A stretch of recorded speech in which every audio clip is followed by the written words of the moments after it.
Bom dia, presidente, bom dia, vereadores, vereadoras, a quem nos acompanha na rede social. Bom dia aqui aos representantes da categoria, aqui os servidores e servidoras municipais.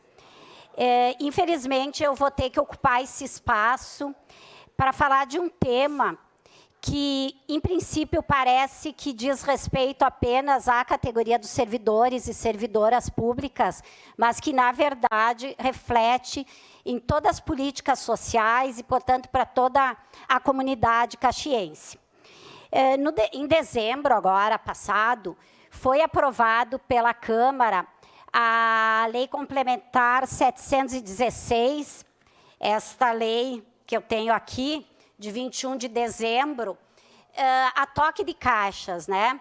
Foi uma lei que não teve discussão na casa, ela sequer cumpriu o regimento, ela altera mudanças no FAPS, mas sequer cumpriu o artigo 54, inciso 2, da Lei Complementar 241, a qual ela faz as mudanças, que diz que o Conselho Deliberativo do FAPS precisa aprovar todos os atos relacionados às alterações da legislação. Portanto, ela descumpriu uma lei, foi votada aqui, vários servidores, sindicatos, procuraram os vereadores, procuraram o prefeito para apresentar emendas, para discutir com mais tempo essa lei, e nada disso foi ouvido, infelizmente, nem por essa casa e nem pelo Executivo. Pois bem, a lei foi aprovada, foi imediatamente sancionada e em menos de uma semana publicada.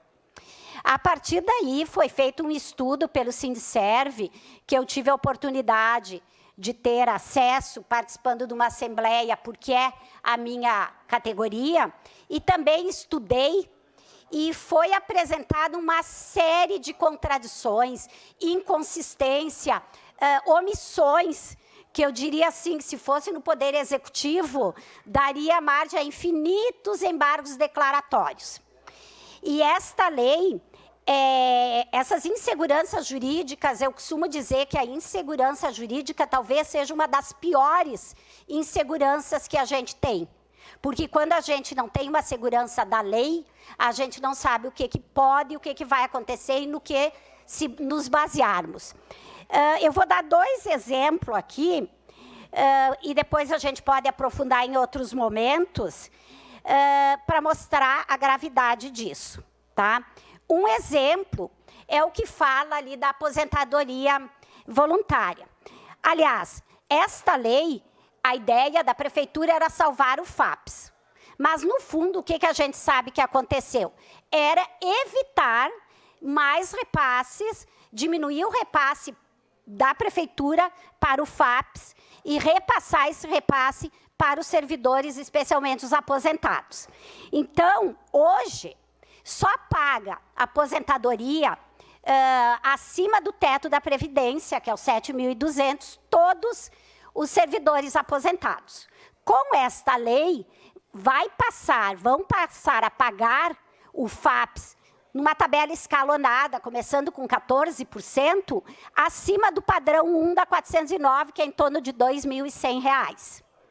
Só que esta medida vai valer, o caput que determina isso, vai valer a partir de 2 anos, ou seja, a partir de 28 de dezembro de 2024. Só que esta mesma lei que foi aprovada aqui, ela tira os 2 incisos do artigo 23, que é o que prevê as idades hoje, que é 30 e 55 anos para mulheres, 35 e 60 para homens. Ou seja, hoje, até 2 anos, nós temos uma lei que diz que a aposentadoria voluntária se dará desde que a pessoa tenha 10 anos de serviço público e 5 no cargo. Apenas isso. Com isso, eu soube, já teve várias pessoas me perguntando, indo no FAPS, pedindo a aposentadoria, e isso, gente, vai colapsar o FAPES mais ainda. Uma parte né? no momento oportuno. Outro problema. Outro problema. Toda aquela contribuição da prefeitura, que a prefeitura queria tirar, não foi revogada pela lei. Então, aquele objetivo de diminuir as contribuições e sobrecarregar os aposentados, se foi porque não foi excluído pela lei. Outro exemplo, tem os aposentados, além disso, né, os 14% a partir do padrão 1. Esses não vão ter que pagar, a partir do padrão 1, a partir de abril, porque era 3 meses. Acontece que a lei manteve o artigo 70 da 241, que diz assim: aposentados só pagarão o FAPES a partir do teto da Previdência. Então, eu pergunto, qual dos dois dispositivos vale? Qual dos dois dispositivos vai valer a partir de abril? Ou de 31, 28 de março? Aquele que cobra a partir do padrão 1 da 409, 14% escalonado, que está regulamentado, ou o 70%. Isso, no mínimo, são contradições jurídicas. Vai dar problema para todo o município. Teria mais várias aqui. A pessoa que se aposenta ou a pensão não tem como calcular, porque o cálculo remete a um parágrafo que não existe na lei. Então, qual é esse parágrafo? Como vai recalcular? Bom, eu fico preocupada, gente, porque como que aconteceram todos esses problemas? Passou por 2 comissões aqui da casa. Com certeza, se algum servidor ou servidora pública tivesse feito esse parecer, no mínimo ia dar uma sindicância, algum processo administrativo por tantos erros. Como que isso passou? Eu lembro quando teve essa discussão, teve muitas... Nunca, gente, nunca o sindicato ou os servidores não entenderam a necessidade de fazer algumas reformas.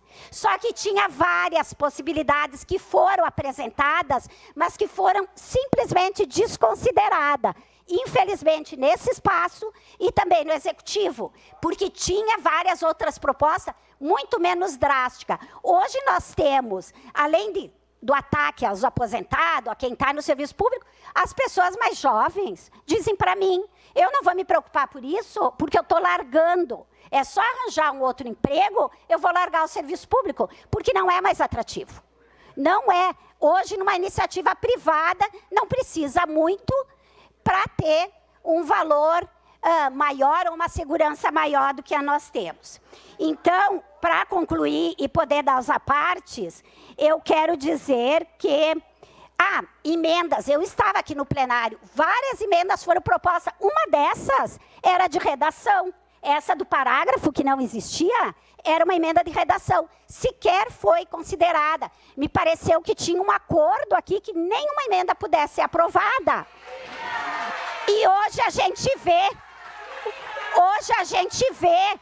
o que deu essa votação, as trocas, né? Que deu, inclusive, aqui na vereança.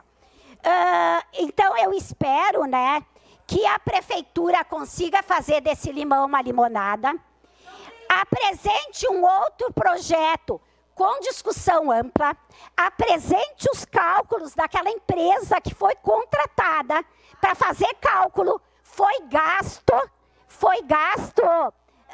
dinheiro para contratar uma empresa de fora, para apresentar os cálculos, para embasar essa reforma. Esses cálculos não foram apresentados para ninguém, nem para nós aqui da Câmara Vereadores, nem para o sindicato, para ninguém. Então, eu espero que a partir desses problemas todos, que foram avisados pela categoria, a prefeitura aproveite esse momento, faça essa discussão de forma transparente, ouça a categoria e faça regras de transição bem menos drásticas, porque quando eu falo do servidor público e da servidora, eu não estou falando só da categoria. Eu estou falando de uma cidade de 600 mil habitantes que depende do serviço público de qualidade, porque todas e todas nós, seja quem for, utiliza o serviço público. Muito obrigada.